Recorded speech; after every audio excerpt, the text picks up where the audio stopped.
मंच पे बैठे मान सम्मान के योग्य तमाम महानुभाव, मेरे सामने बैठे हुए हरियाणा के कोने कोने से आए हुए नौजवान साथी, बुजुर्ग, हमारी माताएं बहनें, हमारे पहलवान साथी, सबसे पहले आप सबको हाथ जोड़ के राम राम है। थोड़ी आईडी नीचे करिए। और वक्ता बहुत ज्यादा है, इसलिए 5-6 मिनट में अपनी बात को खत्म कर दूंगा। साथियों, जो महान व्यक्ति आज मंच पे बैठे हैं, आदरणीय सत्यपाल मलिक जी के बारे में एक घटना बताना चाहता हूं आपको, जिसका मैं निजी तौर पे गवाह रहा। जब आदरणीय सत्यपाल मलिक जी जम्मू कश्मीर के गवर्नर नियुक्त किए गए थे, तो उस समय मेरी एक बार इनसे मुलाकात हुई थी श्रीनगर में। 2013 से मैं भी कश्मीर के गांव गांव में जाता रहा हूं, लेकिन उस समय गवर्नर साहब की नियुक्ति से पहले अक्सर क्या होता था कि जो बड़े बड़े सिफारशी लोग होते थे या बड़ी बड़ी डिग्री वाले लोग होते थे, वो श्रीनगर में जाते थे, सर्किट हाउस में बैठते थे और रिपोर्ट बना के कहते थे भाई ये लागू कर दो। लेकिन उनसे कभी ज्यादा सुधार नहीं हुआ। हम कश्मीर के गांव गांव में गए और किसी एक महान व्यक्ति के माध्यम से आदरणीय सत्यपाल मलिक जी तक संदेश पहुंचाया कि एक बार हम आपसे मिलना चाहते हैं। तो आदरणीय सत्यपाल मलिक जी ने बिना देर लगाए हमें समय दिया। साथियों, एक किसान का बेटा ही किसान के बेटे को समय दे सकता है, उसके अलावा कोई राजनेता मिलने का समय नहीं दे सकता। और वहां पे सत्यपाल मलिक जी से लगभग आधे घंटे तक चर्चा हुई। और जब श्रीनगर में जाते हैं तो डल झील से लगभग 2 किलोमीटर अंदर गवर्नर हाउस शुरू होता है सिक्योरिटी वजह से। तो हमारे हाथ में सिर्फ एक झोला था, हम पैदल पैदल जा रहे थे। वहां तक पहुंचे, जब मैं मलिक साहब से चर्चा हुई, आदरणीय मलिक साहब से मिल के बाहर निकले, तो जम्मू कश्मीर की राजनीति का एक बहुत बड़ा व्यक्ति बाहर बैठा इंतजार कर रहा था। लेकिन साथियों, समझने की बात यह है कि जब मलिक साहब से किसानों के मुद्दे पे हम बात कर रहे थे, नौजवानों के मुद्दे पे बात कर रहे थे, उस समय बेशक बाहर एक बड़ा राजनेता बैठा हो, लेकिन मलिक साहब ने मुझे ये बिल्कुल नहीं कहा कि भाई आप जल्दी कर लीजिए, बाहर कोई राजनेता बैठा है। इन्होंने कहा कि अच्छे तरीके से बात करेंगे, बढ़िया तरीके से बात करेंगे। और आपको एक बात बताना चाहता हूं कि मलिक साहब के गवर्नर बनने से पहले कश्मीर के किसान को जब केसीसी का कार्ड बनवाना होता था तो उसकी जमीन के कागज भी लिए जाते थे और 2 सरकारी कर्मचारी गारंटर के तौर पे भी लिए जाते थे।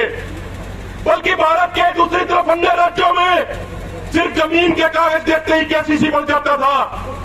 मलिक साहब के गवर्नर होते हुए कश्मीर में वो कानून बदला गया और आज कश्मीर में सिर्फ जमीन के कागज देने पे ही किसान का केसीसी बन जाता है, उसको 2 सरकारी कर्मचारी गारंटर देने की कोई जरूरत नहीं है। मलिक साहब ने कहा कि जब देश एक है तो कानून एक होगा, देश के किसान एक है तो किसानों के लिए पूरे देश में कानून एक होगा। एक फोन न कर ले तो भाई बजरंग पुनिया बैठे हैं, उसका के देखिए जब ये ओलंपिक में मेडल जीत के लाए तो पहलवानों के सम्मान में कार्यक्रम रखा। बहुत सारे खिलाड़ी इस बात से डर रहे थे पूरी वीडियो में किसान आंदोलन वाले प्रोग्राम कर रहे हैं, कभी सरकार नाराज न हो जावे। बजरंग भाई से मिले और हमने हाथ जोड़ के निवेदन कहा कि बजरंग भाई आपको आना है, तो इन्होंने तुरंत कहा कि किसान का बेटा हूं, 100% आऊंगा, किसानों के बीच में जरूर आऊंगा।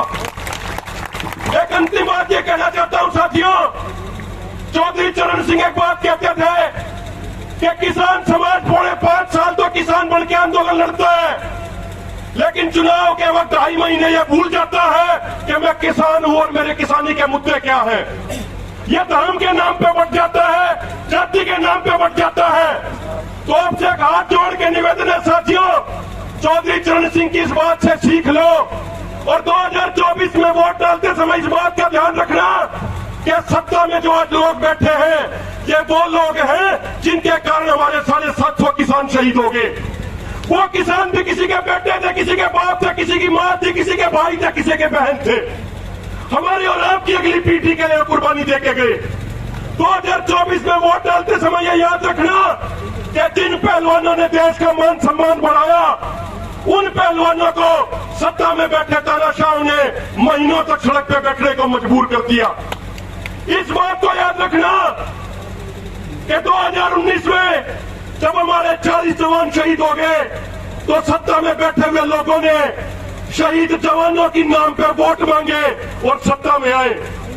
और एक अंतिम बात साथियों, यह याद रखना कि जो बात मलिक साहब ने कही है, उसी बात को कई पत्रकारों ने भी कहा है कि अगर सरकार समय रहते कदम उठाती तो पुलवामा आतंकी हमले को रोका जा सकता था। 2 जनवरी से लेके 13 फरवरी तक एक पत्रकार ने लिखा था हिंदू में कि 11 इंटेलिजेंस इनपुट थे कि आतंकवादी आतंकी हमला अंजाम देना चाहते हैं, लेकिन सरकार के कुछ लोगों ने समय पे गौर नहीं किया। तो मेरे भाइयों, अपनी वाणी को यही विराम देते हुए एक आखिरी में यह बात कहना चाहता हूं, भाजपा वालों एक बात सुन लो, हमारा समाज और सब कुछ बर्दाश्त कर लेगा।